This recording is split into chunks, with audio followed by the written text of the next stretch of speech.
Hello everyone, I am Left, and welcome to a brand new analysis video here today, and we're going to be talking about the Game 3 for the third place series in the Vainglory 8 between Gankstars and the newly acquired Tempo Storm. So, if you didn't know already, the team formerly known as One Piece 101 has been acquired by the organization of Tempo Storm for Vainglory 8 play. This just makes me so happy on so many different levels. I already liked the guys from One Piece 101. I've been friends with some of them for a while. I just love seeing them succeed, and they're definitely my favorite team now if they weren't completely my favorite team already. So, this game with Gankstars, it went on for a 3-game series, and they did end up taking third place in very surprising fashion. So, let's get right into it. Let's take a look at the draft and see what sort of information we can glean from these picks. So first, let's look at the side of Gankstars in this draft, and really I've circled it on the screen for you because it's so blatantly obvious. They've got double healers. When I was watching this game live and the draft was over, I was like, well, GG.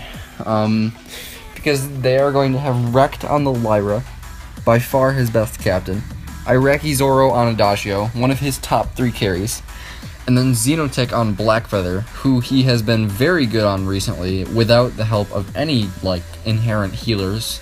So, with 2 healers on the field and a weapon Blackfeather with Serpent's Mask Breaking Point, Gankstars' comp seems nigh unstoppable, does it not? So, and then if you look over at Tempo Storm's picks, they picked Rome Grumpjaw, and then Crystal Kestrel and Weapon Vox. Now, if you're anything like me, you would probably be wondering upon seeing this draft, how does that even work? Does Rome Grumpjaw even function? And in conjunction with two carries that have 0 peel for anything.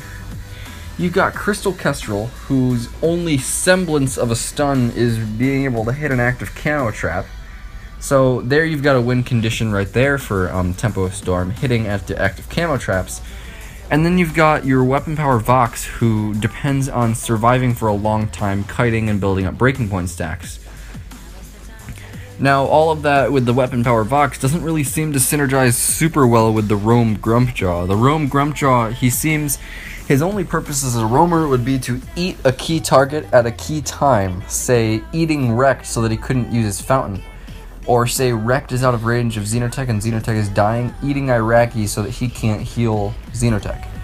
Things like that. So Lost Boy Toph on this Grumpjaw is going to have to be an absolute god if Tempo is going to have any chance of winning this game at all. So, if you look at both of these teams, the draft is just so heavily slanted towards Gankstars that it's just a miracle, or some kind of godlike play came out from Tempo Storm that they were even able to make this a game. So, the bans, something of note is that Tempo Storm banned Finn. Finn is not usually a ban that you see, and it is probably because it was targeted at Wrecked. Wrecked is a very, very good Finn, and in Game 2, which Gankstars won, Wrecked utilized a Finn. And then you've got the Gwen ban from Tempo Storm. I don't really understand that one. I've not seen Iraqi Zoro play a lot of Gwen. And then you've got the Glaive ban and the Lance ban from Gankstars. So those are just standard bans. So now that we've talked about the draft, let's set up some prerequisites for the match. Gankstars is going to have the advantage in this game.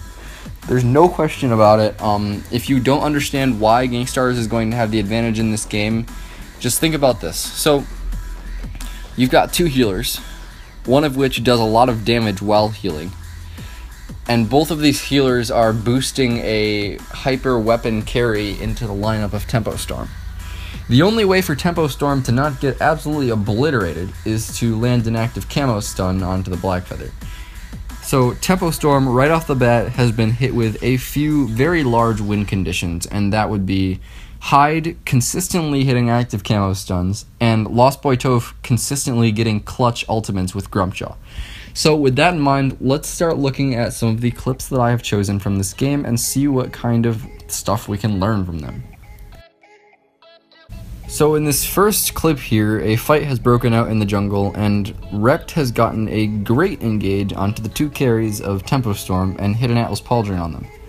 So Iraqi has taken the initiative and started to 1v1 Selena. At this stage, he is very much capable of doing that, and he's taken Selena down very low. Now, the problem with this fight here for Tempo Storm is that Lost Boy Toph committed his ultimate to eating Xenotech while Hyde was shooting at Xenotech, and this is bad because they need to be coordinating who they're eating. The correct target to eat here would have been Iraqi Zoro, I believe, because that would have allowed Selena to stay at much higher health, and then they would have had a better way to counter-engage on Xeno as he comes from the left side of the screen to the right to hit the carries of Tempo Storm. So, what we're going to see here is Hyde is going to get caught in the middle of nowhere, and I believe that Selena and Lost Boy Toph are going to be escaping here, but so yeah, the problem here is that Lost Boy Toph ate the wrong guy, and Hyde is out of position, and he's going to pay dearly for it when the Black Feather is spit out. So obviously, yes, Lost Boy Toph and Selena are going to run away, and the poor positioning there really costs Tempo Storm the fight. When you're playing a Crystal Kestrel with a Roam Grumpjaw, something that requires peel with something that has no peel, position is 300% what you need to win the game. So in this next fight, let's see, there's another mechanically perfect engage by Rekt. He gets the portal in and hits a perfect Atlas Pauldron onto 2 members of Tempo Storm. And Xeno is just, he's got a free meal here. He's going to get to choose which carry he wants to kill. And meanwhile, Lost Boy Toph has eaten Iraqi Zoro for some reason or another, which he should not have done. He should be with his carries trying to eat Xenotech right now. That would be the correct thing to do. And, yeah, he just didn't do that. So the mechanically perfect engage by Rekt, the follow-up by Xenotech, he just gets to choose who he wants to die, and I believe he ends up choosing Selena to die. And yeah, so Hyde and Lost Boy Toph are actually going to escape back under the turret after this unpauses. But a lot of these fights from Gangstars, they really rode on the back of Rekt getting a perfect portal into Atlas Pauldron, and that's going to come into play later when we see some of the later game clips here. So it's going to result in a clean kill for Gangstars here. Selena's going to go down. Lost Boy Toph is going to use his inherent takiness to reach the turret again. And yeah, so a win for Gangstars off of a poor ultimate from Lost Boy Toph and bad positioning from Selena and Hyde.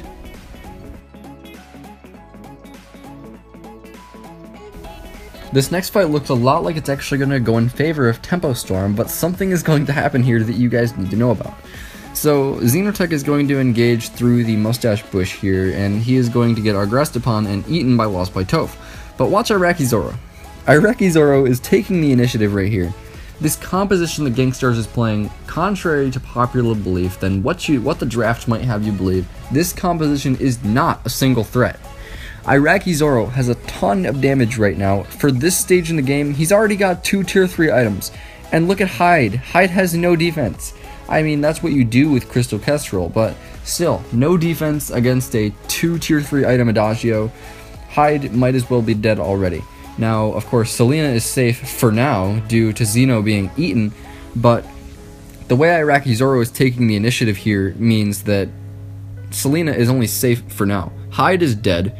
Not sure about Lost Boy Toph, but Hyde is going to go down as soon as the Black Feather comes back out, and he's going to go to, they're both going to go to the Adagio. So it looked good what Lost Boy Toph had done, but it ended up being terrible because of the initiative that Iraqi Zoro took and his items at that point in the game.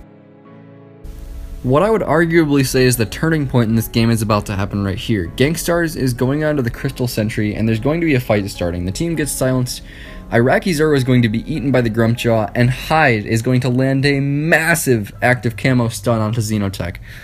Xenotech used Rose Offensive to get onto Hyde, and he did not think about the fact that Hyde had an active camo trap waiting for him. It was like Hyde knew that the active camo, he knew that active camo was still going to be up when the fight started, and he knew that he could just retreat back onto it if Xeno tried to reach him with Rose Offensive.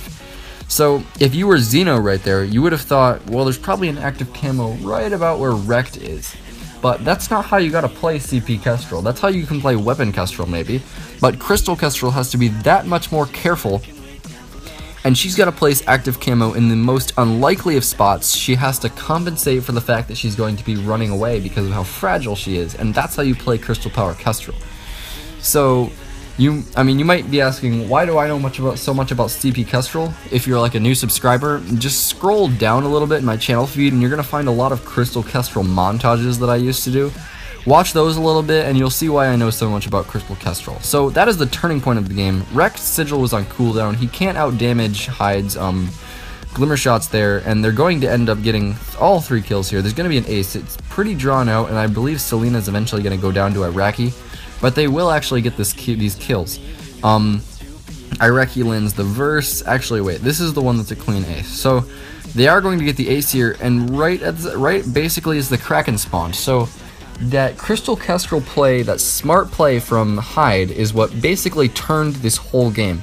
And that's what they were playing with. They knew they were going to be playing like this when they picked the Crystal Kestrel that was building no defense. They put all their eggs into one basket, and it works this one time, which basically puts them back into the game just off the back of one active camo stun. Next is going to be where Tempo Storm is pushing down with the Kraken, and there's a few things that I want to point out and draw your attention to in this fight here. So Gangstars is actually going to make a aggressive engage onto the side of Tempo Storm. Wrecked hits another one of those great portals into Atlas Pauldrons, and Xeno is going to get eaten again by the Grumpjaw, and look at where Hyde is right now. Lost Boy Toph, he ate the correct person. He did the good thing that the Roam Grumpjaw was supposed to do. Selina is safe for now, but he's not safe forever unless Hyde is actually with them. For some reason, Hyde let himself get stuck all the way behind the team, and now Grumpjaw and Vox are in an effective 3v2 against a comp that, if jumped on, just will destroy you. And the comp of Gangstars here has the advantage in this fight as soon as Xeno gets spit out by the Grumpjaw, which is probably pretty soon. So what we're going to see here is, or never mind, Selina and Lost Boy Toph will escape, and I just wanted to point this out here. There was a lot of like accusations on stream when this play happened. Xeno is going to hit a blind on point onto Hyde here, and Hyde is going to end up dying for this. That is a scout trap right there. Yes, Hyde is in the vision radius of the scout trap. Xeno can see where Hyde is at this moment, and he is going to be able to predict where he's going with on point. That's why he hits him with the on point. No hacks. Xeno's not a hacker. He's just a good player that knows how to predict enemy movements.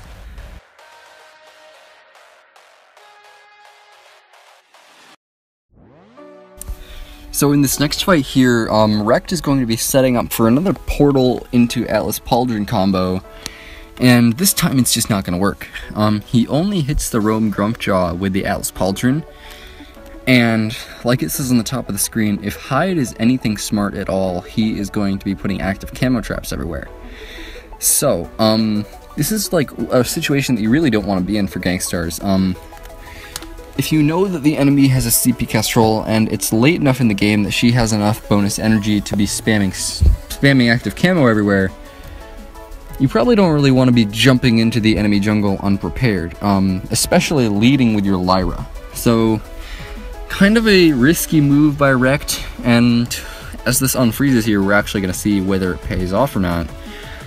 I mean, it's already kind of a loss for Gangstars, because they use an ultimate and Atlas Pauldron cooldown only to hit the Roam Grumpjaw. So, Iraqi Zoro and Xenotech are going to embark on this portal here, and they are going to go through into the enemy jungle, and we're going to see what happens. I think you're going to like what happens next. They're going to go through Bright Bulwark, they're on to Selina, and the Lyra is leading right now, and that is not what you want. Inevitably, the Lyra is going to get blown up by active camo. Xenotech has been eaten by Lost Boy Toph. Iraqi Zoro is basically out of the fight right now. He's not going to be able to do very much meaningful damage to Selina and Hyde right now, and Hyde is just on a rampage with these active camo traps at this stage in the game. He's doing a lot to help Tempo Storm come back. The gold lead is swinging back, the kill lead is swinging back, and it's going to be really drawn out, just like the last one, but this is going to be another fight win for Tempo Storm. So, As it unfreezes here, I'm just going to put it in fast motion because of how long it takes. Rekt goes down without using the fountain at all. Xeno does get the kill onto Selena, but he is eventually going to go down to Lost by Toph. So it's a one fight for Tempo Storm, and any one fight for Tempo Storm at this point is a godsend. They are going to try to chase Araki, but it's not going to work, and yeah, so Tempo Storm coming back. The guys I wanted to win, I was basically just cheering out loud at this point, so let's go into the next clip. So here once again, Tempo Storm is going to be initiated onto by Gangstars. Rekt is going to hit the portal Atlas Pauldron, but this time Selena blocks it. Hyde, he reveals himself a little bit too early, and you're going to see he turns onto Xenotech.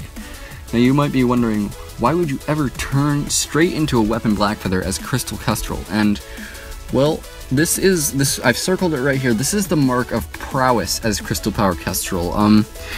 Like I said before, I know a lot about playing Crystal Power Kestrel. I've been doing it since she came out in 1.13, and playing Crystal Power Kestrel is, you're basically playing on a razor's edge the entire game, no matter the enemy comp. If you get caught by anything, you have two choices. You can either pop boots, well, you have three choices. You can pop your boots and run away, you can hope that you run away, you can die, or you can turn and like dump glimmer shots into the enemy. Knowing when you can actually dump glimmer shots into the enemy by turning around and firing is the prowess of a Crystal Power Kestrel. Crystal Power Kestrel is so many split-second decisions that have such high stakes and high consequences that it's just such a skillful hero to play. And Hyde, he makes the right decision right here. He is able to dump so many glimmer shots into Xeno, and he gets bursted so hard that the fountain is not even going to save him, and Hyde is going to destroy Xenotech, and they are going to get a 3-for-2 ace here, and they are going to be taking the Kraken.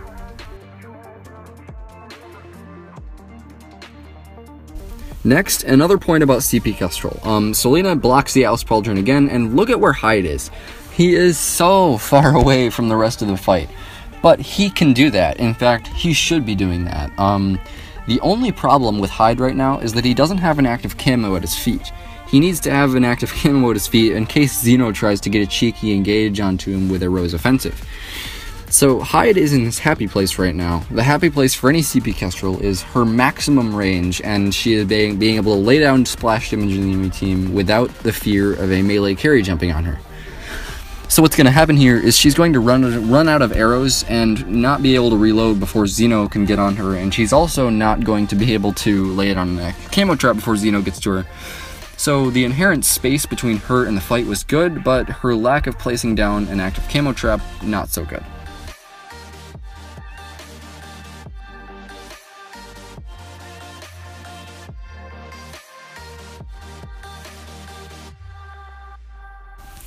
Last fight here, Xeno and the rest of Gangstars are engaging through the bush. Now what we are going to see here is the perfect play from Lost by Toph and company.